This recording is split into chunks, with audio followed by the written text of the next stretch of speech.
As the conflict with Iran does escalate, though, and more U.S. troops heading to the region and tensions continuing to grow, there are still major questions about what comes next. Joining us now to talk more about this is Dr. Ariel Aram, a professor of international affairs at Virginia Tech.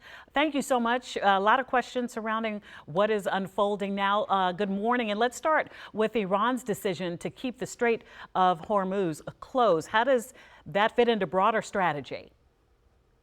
Iran's strategy is to meet pressure with pressure. Their main point of pressure right now is by attacking the oil and supply chains that go through the Strait of Hormuz.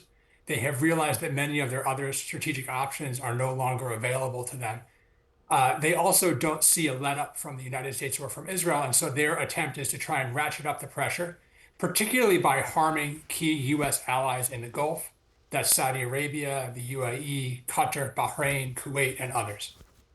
So let's talk about Israel for a second. The nation has now launched new attacks on Iran, launching retaliatory attacks overnight. How does this regional escalation shift the balance of power or incentives for all involved? Israel's war aims have always been different from the United States. They coincided in attacking Iran, in limiting Iran's nuclear program and their ballistic missiles, and in dealing with Iran's proxies. But Israel's agenda for the region is more broad. Israel is also attacking Hezbollah facilities in Lebanon, for instance, and considers that to be an even more proximate threat. For the U.S., I think their focus has primarily been on Iran, and the U.S. can live with Iranian proxies in Yemen and in Lebanon as long as they are part of a political system. So this leads to a possibility where the U.S. is looking for a way to end the war, while Israel is looking for a way to continue and meet all of its objectives.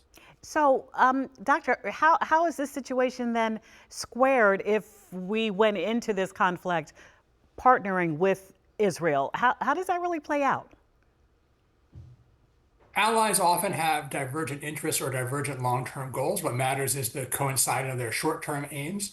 And for Israel and the United States, they saw a short-term commonality in dealing with Iran.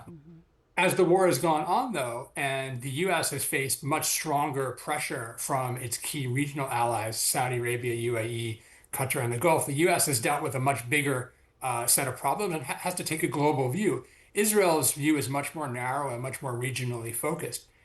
It's therefore, we're reaching a point, therefore, where there could be a divergence between what the U.S. strategists think of and what Israel thinks is necessary. We've already seen steps where Israel has attacked, for instance, Iran's energy facilities, some of the natural gas facilities, and the U.S. tried to disavow that, afraid that it would lead to an escalation. There are certainly times when the U.S. and Israel are working in coordination, but there are other times where they have different objectives and see different aims and different ways to achieve them. We're hearing some, last question here, unfortunately our time is fleeting, but we're hearing some conflicting news now. The president saying that, he has talked with Iran and that negotiations are going well. Iran says that's not necessarily the case. What should we look for as the 82nd is now being deployed? What should we look for over the next couple of days to know where this situation really stands? The U.S. has been putting out feelers about ending the war, and Trump has said that explicitly that he's reached out to the Iranian regime. But he does not want to negotiate from a position of weakness, which is why he is sending in a relatively small ground force to try and bulk up the American presence and deter Iran from thinking that they might be able to escape with a win. I think the most important signal to see if there's real progress is to see if Iran makes any statements or does anything that looks like they are backing down, perhaps giving a truce or even a one-day reduction in attacks on the Strait of Hormuz or allowing certain ships to go through.